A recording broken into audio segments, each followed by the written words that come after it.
दोस्तों, स्वागत है आपका मेरे YouTube चैनल इंग्लिश बाबू पर। और आज मैं फिर हाजिर हूँ आपके साथ एक नई स्टोरी लेकर। और दोस्तों, आज की जो स्टोरी है बहुत ही मज़ेदार कहानी है, सुनकर आपको मज़ा आएगा। उसके अलावा इस स्टोरी के अंदर आपको कई सारे नए इंग्लिश के वर्ड मीनिंग सीखने को मिलेंगे, उनकी करेक्ट प्रोनाउंसिएशन के बारे में पता चलेगा। और जो इसका ग्रामर का पार्ट है हम उसे बिल्कुल डिटेल में कवर करेंगे, तो आप बहुत छोटी छोटी चीज़ों को भी बहुत आसानी से सीख पाएंगे। उसके अलावा आज की इस स्टोरी के अंदर आपको कुछ नए स्ट्रक्चर भी सीखने को मिलेंगे। तो चलिए दोस्तों, आज की इस कहानी को हम शुरू करते हैं और सबसे पहले कहानी का टाइटल देखते हैं। कहानी का टाइटल है द लेम डॉग। क्या मतलब हुआ दोस्तों? लेम एक एडजेक्टिव है जिसका मतलब होता है लंगड़ा। तो इसका क्या मतलब हुआ? द लेम डॉग मतलब कि लंगड़ा कुत्ता। तो दोस्तों, ये आज की इस कहानी का टाइटल है, शीर्षक है। और अब मैं इसे पढ़ना शुरू करता हूँ। आपसे रिक्वेस्ट है आप इसे बिल्कुल ध्यान से सुने, और यदि आपको कोई नया वर्ड मिले तो आप उसे नोट भी ज़रूर करें। तो चलिए इसको शुरू करते हैं। Once a man had a pet dog. क्या मतलब हुआ दोस्तों? ये जो हमारा वाक्य है ये पास्ट का पजेसिव सेंटेंस है।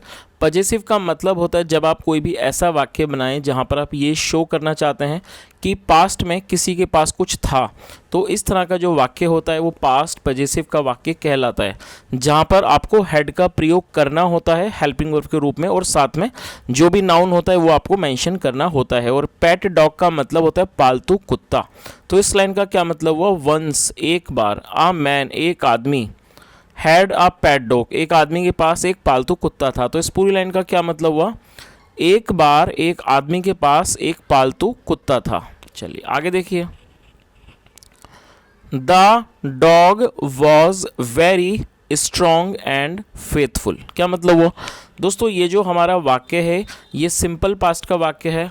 और सिंपल पास्ट का मतलब होता है जब आप कोई भी ऐसा वाक्य बनाएं जहां पर वॉज या वर्ब का प्रयोग किया जाता है हेल्पिंग वर्ब के रूप में, और साथ में कोई भी नाउन या एडजेक्टिव को लेके वाक्य बनाया जाता है।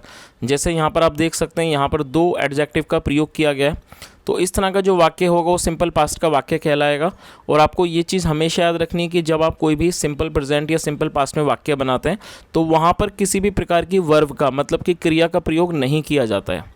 और स्ट्रॉन्ग का मतलब होता है ताकतवर या फिर मजबूत, और फेथफुल का मतलब होता है वफादार। तो इस लाइन का क्या मतलब हुआ? The dog was very strong and faithful. कुत्ता बहुत मजबूत और वफादार था। चलिए आगे देखिए।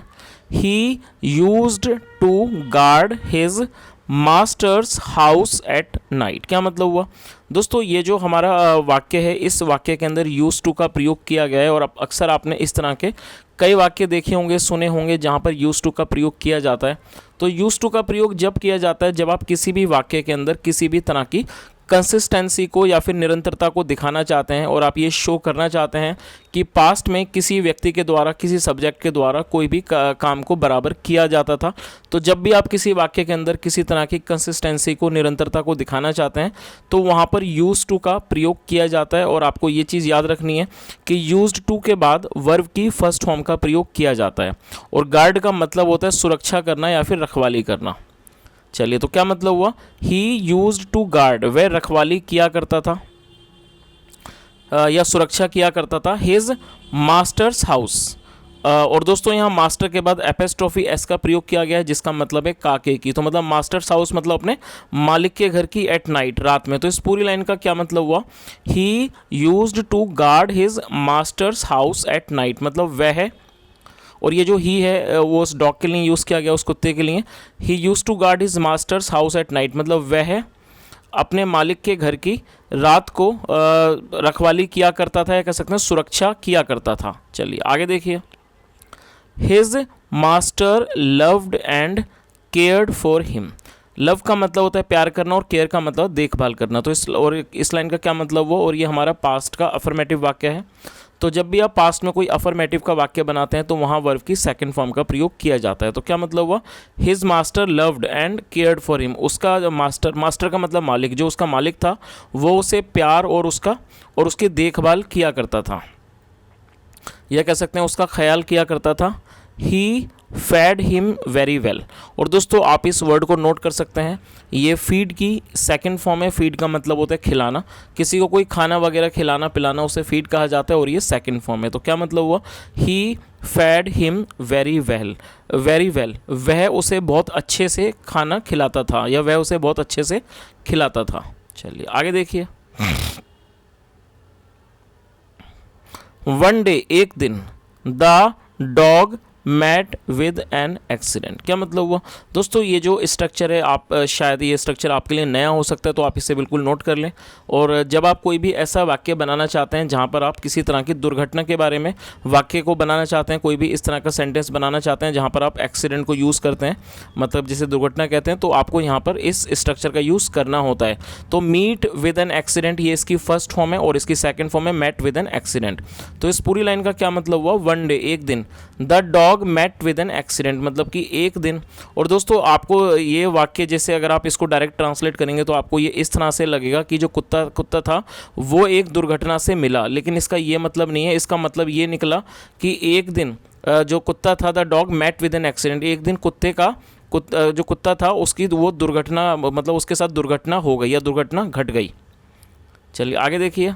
Unfortunately one of his hind legs was severely injured. क्या मतलब हुआ दोस्तों, ये जो वर्ड है अनफॉर्चुनेटली, ये एक एडवर्ब है जिसका मतलब होता है दुर्भाग्य से या फिर बदकिस्मती से। और आपको ये चीज़ भी याद रखनी है कि अधिकतर जब आप देखेंगे इस तरह का कोई भी शब्द जो कि एल वाई पे ख़त्म होता है तो वो एडवर्ब कहलाता है। तो इस लाइन का क्या मतलब हुआ, अनफॉर्चुनेटली मतलब बदकिस्मती से या कह सकते हैं दुर्भाग्य से, one of his hind legs, hind leg का मतलब होता है पिछले पैर, तो one of his hind legs मतलब उसका एक पिछला पैर, वॉज सीवियरली इंजर्ड, सीवियरली का मतलब गंभीर, जो उसका पिछला पैर था, उसका जो पिछला एक पैर था वो गंभीर रूप से घायल हो गया। सीवियरली इंजर्ड मतलब गंभीर रूप से घायल।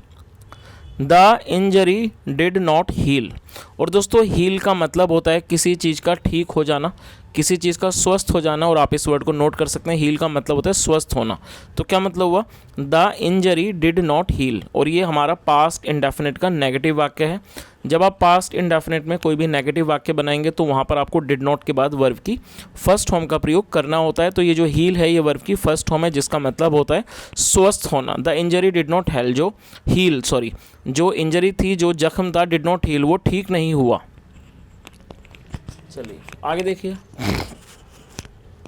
नाउ अब, the poor dog used to limp around. क्या मतलब हुआ, और दोस्तों यहाँ पर भी यूज टू का प्रयोग किया गया है और यहाँ लिम्प का प्रयोग किया गया जो कि वर्ब की फर्स्ट फॉर्म है। और आप इस वर्ड को नोट कर सकते हैं, LIMP। लिम्प का मतलब होता है लंगड़ा कर चलना या फिर लंगड़ाना। तो इस लाइन का क्या मतलब हुआ, नाउ अब, द पुअर डॉग, और पुअर का मतलब गरीब या फिर बेचारा, ये जो बेचारा कुत्ता था dog, used to limp around, वो यूज टू लिम्प अराउंड मतलब वो आसपास लंगड़ाता फिरता था या फिर लंगड़ाता चलता था, लंगड़ाता फिरता था।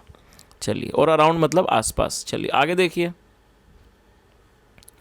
नाउ अब, his master did not love him because he thought that a lame dog could not be a good guard. क्या मतलब हुआ, नाउ मतलब अब, हिज मास्टर, जो उसका हिज मास्टर मतलब उसका जो मालिक था, डिड नॉट लव हिम, वह उसे प्यार नहीं करता था, बिकॉज क्योंकि बिकॉज ही थॉट, और ये थिंक की सेकंड फॉर्म है ही थॉट, क्योंकि उसने सोचा दैट कि अ लेम डॉग, एक जो लंगड़ा कुत्ता है, could not be a good guard, वो एक अच्छा गार्ड मतलब वो एक अच्छा सुरक्षा कर्मी नहीं हो सकता है। तो इस पूरी लाइन का क्या मतलब हुआ, इसको मैं आपको एक बार दोबारा से समझा देता हूँ ताकि आप इसको अच्छे से समझ सकें कि अब जो ये जो था, नाउ द पुअर डॉग, ये जो बेचारा डॉग था, कुत्ता था, यूज्ड टू लिम्प अराउंड, वो लंगड़ाता फिरता था, और जो उसका मास्टर था, जो उसका मालिक था, डिड नॉट लव हिम, वो उसे अब प्यार नहीं करता था। क्यों नहीं करता था, क्योंकि ही थॉट, उसे ऐसा लगा कि दैट ए लेम डॉग, कि एक जो लंगड़ा कुत्ता है, could not be a good guard, वो एक अच्छा रखवाला या कह सकते हैं वो एक अच्छा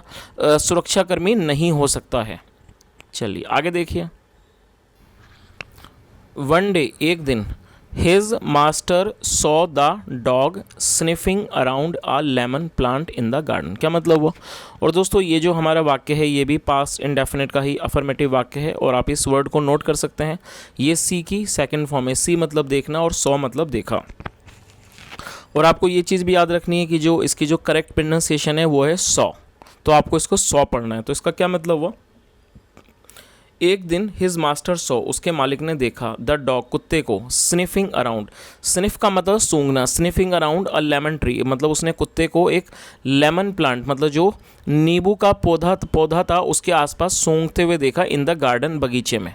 तो इस पूरी लाइन का क्या मतलब हुआ कि एक दिन उसके मालिक ने कुत्ते को देखा, sniffing around a lemon tea, एक लेमन प्लांट मतलब एक नींबू के पौधे के आसपास सूंघते हुए देखा, इन द गार्डन, बगीचे में। चलिए आगे देखिए।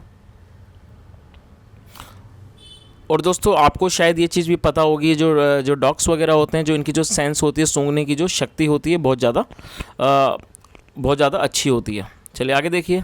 The master checked out the soil near the plant, क्या मतलब हुआ? चेक का मतलब होता है किसी चीज़ की जांच करना। जो मास्टर था, जो मालिक था, चेक्ड, उसने चेक की, चेकड आउट मतलब उसने जांच की, किस चीज़ की? द सॉइल, सॉइल का मतलब मिट्टी, उसने मिट्टी की जांच की। नियर द प्लांट, पौधे के जो पास की जो मिट्टी थी उसके मालिक ने उसकी जांच की। चलिए देखिए आगे क्या होता है, इसमें आगे पता चलेगा हमें। ही फाउंड आउट, और ये फाइंड आउट की सेकंड फॉर्म है, इसका मतलब होता है किसी चीज़ का पता लगाना। ही फाउंड आउट, उसने पता लगाया, या कह सकते हैं उसने पाया, दैट की the soil was appropriate for growing lemon plants, क्या मतलब हुआ? ही फाउंड आउट, उसे पता लगाया, कह सकते हैं उसने पता लगाया, दैट की द सॉइल, जो मिट्टी है, वॉज अप्रोप्रिएट। दोस्तों अप्रोप्रिएट एडजेक्टिव है जिसका मतलब होता है उपयुक्त, किसी काम के लिए बिल्कुल ठीक होना, उपयुक्त होना, उसके लिए अप्रोप्रिएट वर्ड का यूज़ किया जाता है, जो कि एक एडजेक्टिव है। तो उसका जो उसने क्या पता लगाया कि जो मिट्टी है वो बिल्कुल उपयुक्त है, अप्रोप्रिएट है, मतलब कि उपयुक्त है किसके लिए? फॉर ग्रोइंग, उगाने के लिए, लेमन प्लांट्स, मतलब जो नींबू के पौधे उगाने के लिए वो जो मिट्टी है वो बिल्कुल अप्रोप्रिएट है, बिल्कुल उपयुक्त है। चलिए आगे देखिए। सो इसलिए he planted plenty of lemon plants, क्या मतलब हुआ? और दोस्तों प्लांट का मतलब पौधे होता है, और प्लांट का मतलब पौधों को लगाने को भी प्लांट कहा जाता है जब आप इसे वर्ब के रूप में प्रयोग करते हैं। और यहाँ पर सेकंड फॉर्म का प्रयोग किया गया है क्योंकि पास्ट इंडेफिनिट का पॉजिटिव मतलब अफर्मेटिव वाक्य है, और इसका मतलब होता है लगाना। तो क्या मतलब हुआ? सो इसलिए he planted plenty of lemon plants, plenty का मतलब होता है अधिक संख्या में, उसने अधिक संख्या में जो पौधे थे, मतलब जो नींबू के पौधे थे, उनको उसने लगा दिया। And made a huge profit, profit का मतलब होता है लाभ या फिर मुनाफा, फ़ायदा, उसे प्रॉफिट कहा जाता है। और ह्यूज का मतलब होता है बहुत विशाल या फिर बड़ा। तो क्या मतलब हुआ? And made a huge profit, और उसने एक बहुत बड़ा लाभ, या कह सकते हैं उसने एक बहुत बड़ा जो मुनाफा था वो कमाया। तो इस पूरी लाइन का क्या मतलब हुआ कि उसने क्या करा? उसने बहुत सारे जो नींबू के जो पौधे थे उसको उसने लगा दिया, प्लांट कर दिया, और उसने मेड ए ह्यूज प्रॉफिट, और उसने उससे बहुत सारा लाभ कमाया। चलिए आगे देखिए। नाउ, अब, the master started loving his dog once again, क्या मतलब हुआ?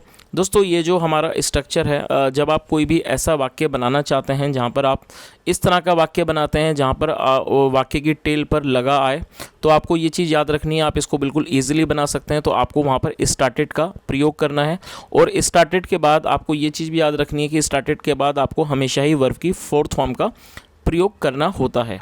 तो इस तरह से आप इस तरह के जो वाक्य हैं वो बना सकते हैं। जैसे मान लीजिए आप वाक्य बनाना चाहते हैं कि वह दौड़ने लगा या वह दौड़ने लगी, तो आपको सिंपली क्या करना है, जो भी आपका सब्जेक्ट है वो लिखना है, उसके बाद स्टार्टेड और वर्ब की फोर्थ फॉर्म। तो क्या बन जाएगा? वह दौड़ने लगा, ही स्टार्टेड रनिंग। तो सिर्फ आपको स्टार्ट सब्जेक्ट के बाद स्टार्टेड लगाना है और साथ में वर्ब की फोर्थ फॉर्म।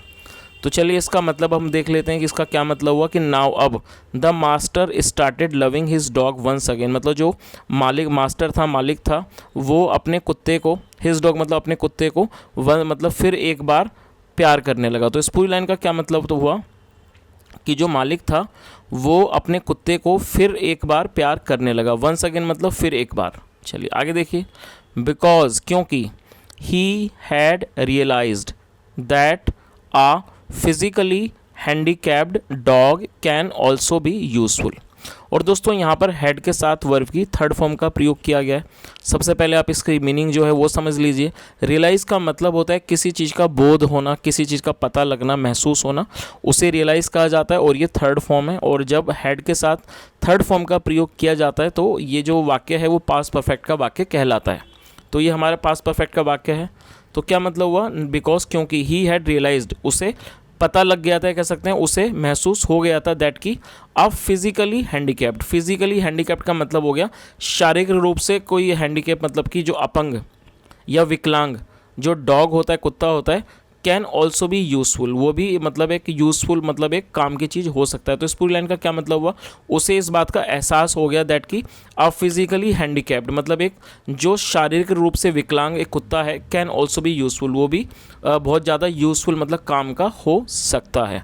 और जैसा दोस्तों आपने इस स्टोरी के अंदर देखा कि वो जो कुत्ता था जिसने अपनी एक टांग को गंवा दिया था, जिसकी एक टांग घायल हो गई, और वो उसके बाद जो उसका मालिक था उसे ऐसा लगा शायद मेरे किसी काम का नहीं है। उसके बाद जब उसने देखा कि जो कुत्ता था वो कहीं पर सूंघ रहा था, जिसकी वजह से मालिक को पता लगा कि यहाँ की मिट्टी जो है वो नींबू के पौधों के लिए बहुत अच्छी है, जिसकी वजह से उसने वहाँ पर बहुत सारे पौधे लगाए और उसने बहुत सारा लाभ कमाया। तो आखिर में उसे इस चीज़ का भी एहसास हो गया कि अगर कोई जैसे डॉग है और वो फिजिकली हैंडीकैप्ड है तो वो भी किसी तरह से काम का हो सकता है।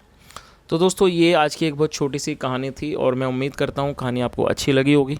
यदि मेरा पढ़ाने का प्रयास भी आपको अच्छा लगा हो तो आपसे रिक्वेस्ट है वीडियो को ज़रूर लाइक करें, शेयर करें, चैनल को सब्सक्राइब करें और दोस्तों कमेंट करके ज़रूर बताएं यदि आपका कोई भी सुझाव हो या कहानी से रिलेटेड आपका कोई भी फीडबैक हो तो आप उसे अपने कमेंट के माध्यम से ज़रूर बताएँ। यहाँ तक सुनने के लिए thank you so much. Have a nice day and bye.